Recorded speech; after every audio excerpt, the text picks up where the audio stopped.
All right. Good morning. I'm Jake, and this is Mike. It's good to be back in our first time in Ireland, but with the last name of Smithwick. It's good to be here. So today we're going to talk about benchmarking and how this works and how this kind of leads to the future of where we see facility management going. Our team does a lot of research in FM benchmarking and different services, and we see that there's some concerns as to how we look to the future in terms of what's our industry is going to look like as we go down the road here. So some background on different things that our team has worked on over the years. We did a study 2 years ago about operations and maintenance benchmarking. We had a couple thousand respondents. We collected a ton of data. And from that, we've seen some really interesting results that we'll kind of highlight today. From there, we're moving into a study right now on healthcare, operations and maintenance benchmarking, and then a bunch of other stuff that's tied to that. So we've done a lot of different studies, and many times when we look at different FM organizations, the industry is advanced in age, right? There's a lot of folks that are looking to retire, especially in the U.S. I think it's probably prevalent everywhere, but there's a lot of folks that want to retire. And there's not a lot of workforce behind these people that need to retire to fill in these gaps. So our study today is talking about how we can actually address these issues and what we can do to do that.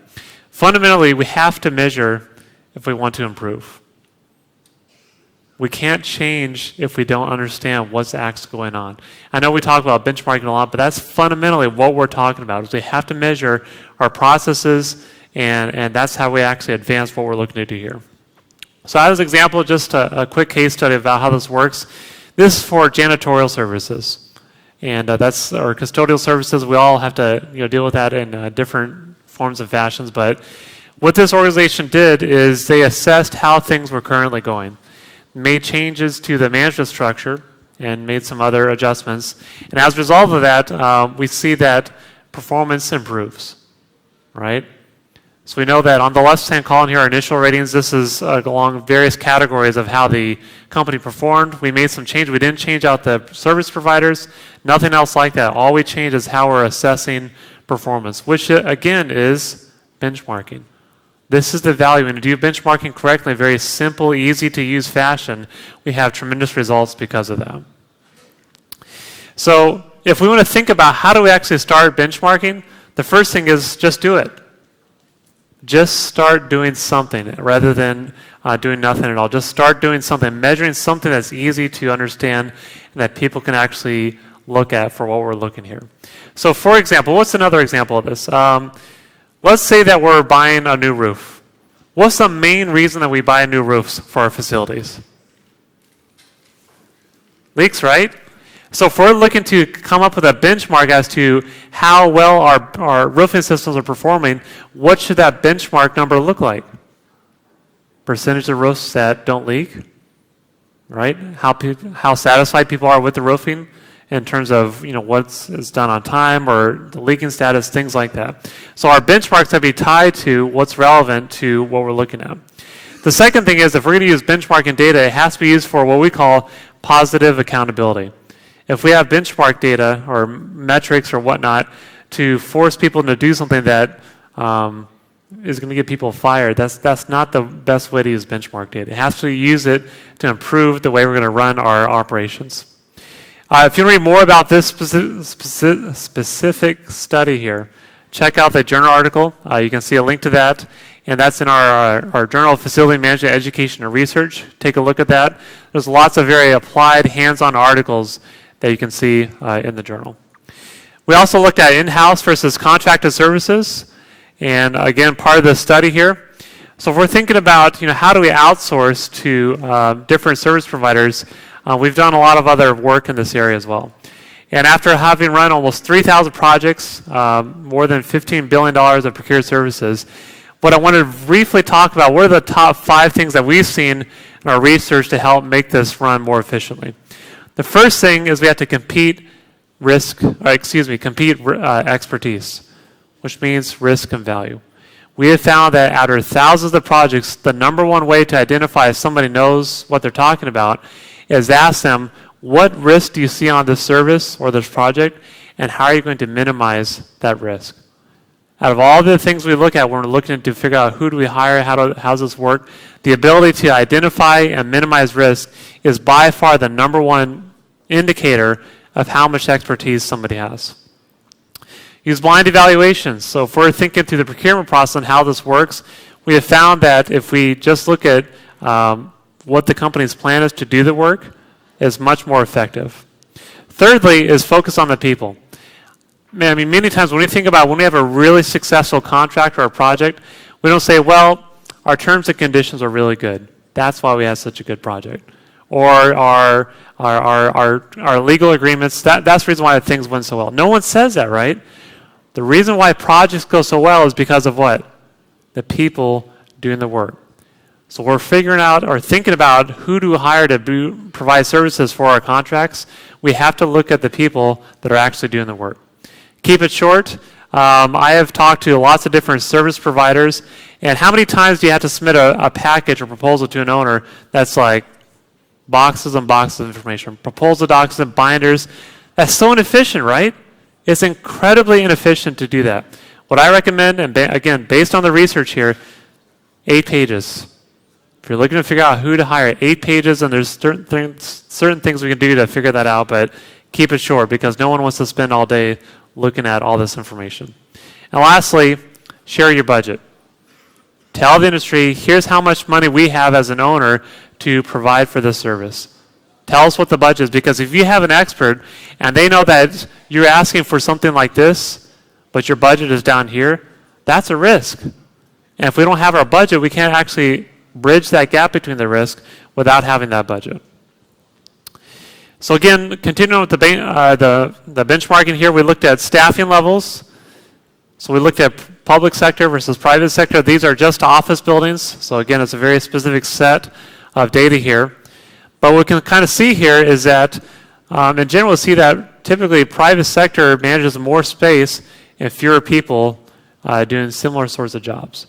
So again, just purely looking at the data here, there's things I think to investigate further about how benchmarking relates into how we look at different staffing levels and things like that. And I think Mike has seen some of that too professionally. Right? Yeah.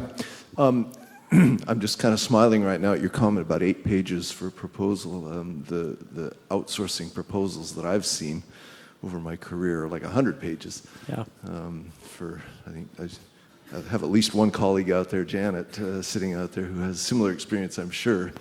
I mean, we're talking about who's going to read this when you send it to them. So you could put anything in there, nobody's going to read it. So it's unclear what the decision is even based on in cases like that. Now, what are we talking about when the part of the title of this presentation had to do with the future of our industry? What do we even mean by that? The future in what sense? We're going to focus a little bit on one aspect of that, and that is staffing. The pipeline of new people coming into the industry. And what does benchmarking have to do with that? So we have some, in my opinion, our opinion, certainly in the United States, we have some data that shows that we have we're going to run up against a wall here shortly in terms of staffing. Who's going to do this work? I don't know what the average age here is in this room here, but I'll bet it's not 25, okay? I'll bet it's closer to 50 or something like that, because we've got quite a few young people in here, but a lot of us are not that age anymore, okay? Now, we have some data that shows that that's a problem in the US. I have some anecdotal evidence that it's also a problem in other areas of the world. I have been running large FM accounts in Asia, Latin America, Australia, and Europe. And my experience over the past 20, 25 years of doing that is that it's quite difficult to find good, qualified young people to come in and fill the roles that become available. Now, Janet back there told me yesterday that Janet does placement in FM, and she told me that there's some countries, even like Germany, where it's getting quite hard to place people to fill, not to place people, it's the other way around. It's getting quite hard to find qualified people to fill the positions available. And that was surprising to me. It's gotten worse since I was working in Germany. I can say my experience, with the exception of with the exception of the UK and probably the Netherlands in Europe, it's quite difficult to find qualified people to fill available FM roles. In Asia, it's basically Singapore and Hong Kong where you can find enough people, but everywhere else, it's quite difficult to find people. Latin America, Brazil is okay, maybe Mexico, but the rest of Latin America, you're going to hire accountants, farmers, anybody that has a good personality and wants to learn how to do facility management. So what is this data I'm talking about, and what does it have to do with benchmarking?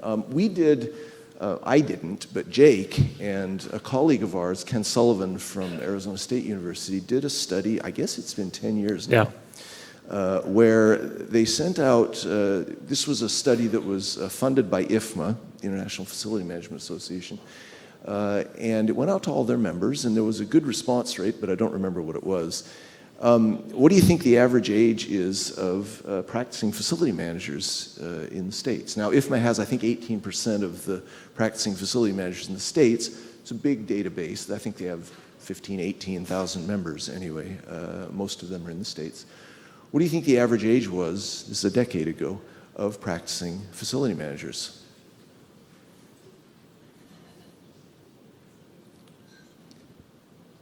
It was older than 50.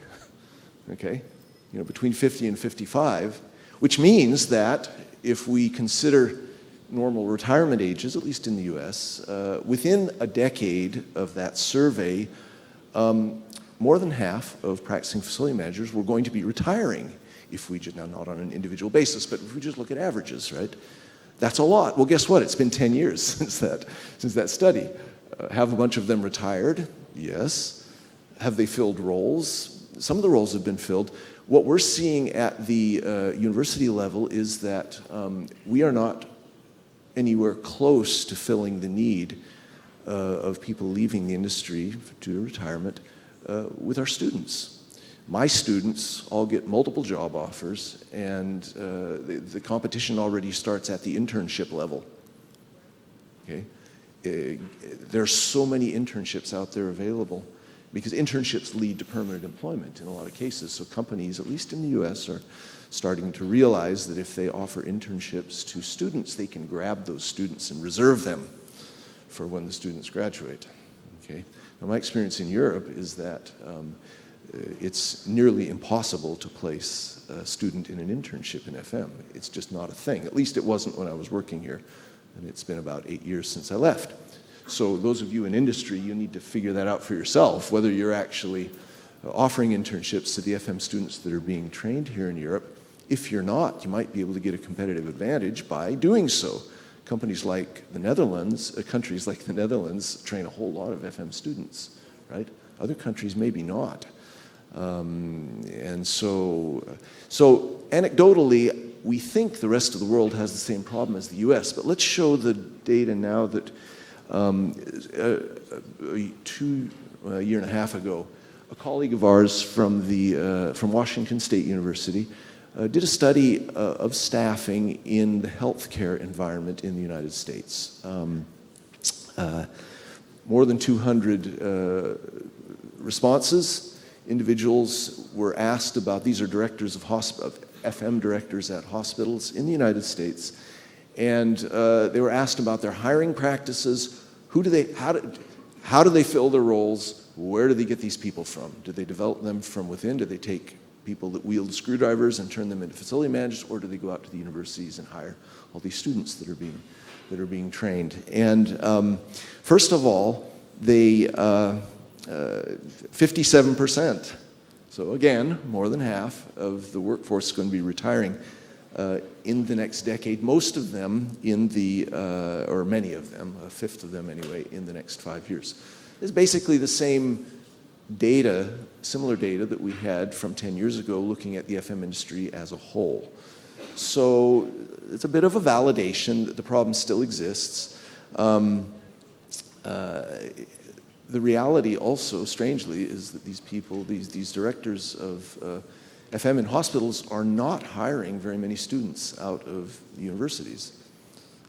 They're mostly promoting people that start at the entry level as technicians, receptionist technicians or whatever, and they develop them up to where they can run for, work as a basic facility manager. But it takes some time to get there. 5 years was the average, okay? So it's kind of strange. They're struggling to fill people, but they're not hiring the people that are being trained. They're preferring to advance them up through the ranks like that, okay? Now, what does this have to do with benchmarking? If you look at staffing levels, think of a pond, a lake. You've got an input, you've got an inflow of water, and you've got an outflow of water, and if the lake's going to stay at the same level, the inflow needs to more or less match the outflow, at least on average. And we have an outflow out of our industry that is pretty significant due to the age of the practicing FMs. The inflow is quite a bit lower than that, so we have a problem. So how can we deal with that? We're trying to work on it, at least in the United States, at the level of going into the high schools, secondary education, and IFMA is trying to find ways of getting knowledge out to high school students. What is facility management? This is something you could consider, okay? Don't know whether that's being done in Europe. But on the outflow end, benchmarking can help. I don't know whether we're going to be able to fill the gap that we have right now. But we can help by becoming more efficient. The whole basis of outsourcing, and the FM outsourcing industry is very well established among larger companies. Essentially all of the Fortune 500 companies have outsourced their FM long ago, more than a decade ago, most of them. Okay? How does that work? Well, it works because of the efficiency that the FM providers bring to the table, and part of that efficiency is staffing, part of it is unit rates and volume, but by benchmarking, like Jake showed a minute ago, benchmarking, how many, the big FM companies they have metrics for their FMs. How many square meters can this facility manager run in an office environment or in a manufacturing environment, and so on. So benchmarking like that can help us reduce the need for facility managers, while at the same time the inflow of facility managers is dwindling. Okay. Now we're going to end here with there's an organization it's an academic organization in the United States with some international participation, the Associated Schools of Facility Management, where we study these things. Some of you study them as well. Most of our members are the universities in the United States, but we do have some European and some Asian universities that participate, also some South African. So we have a journal that Jake has already mentioned, the Journal of Facility Management Education and Research. You may want to consider submitting some of your papers to if you're academics. We have an annual colloquium that is essentially we hold it at the same time as IFMA's World Workplace, same venue, same week, a different event where academics and students can come and present their papers. We have a peer review process and proceedings that are published. So some of you have been there already and know about this. Others may want to consider coming and visiting, seeing World Workplace at the same time and participating in the ASFM academic colloquium. Okay? I think that's basically what we wanted to say today. These are our email addresses. They'll be in the presentation anyway if you want to find us. We're easy to find. If you have any questions about some of the stuff we've discovered, we're happy to answer those afterwards. Thank you. Thank you.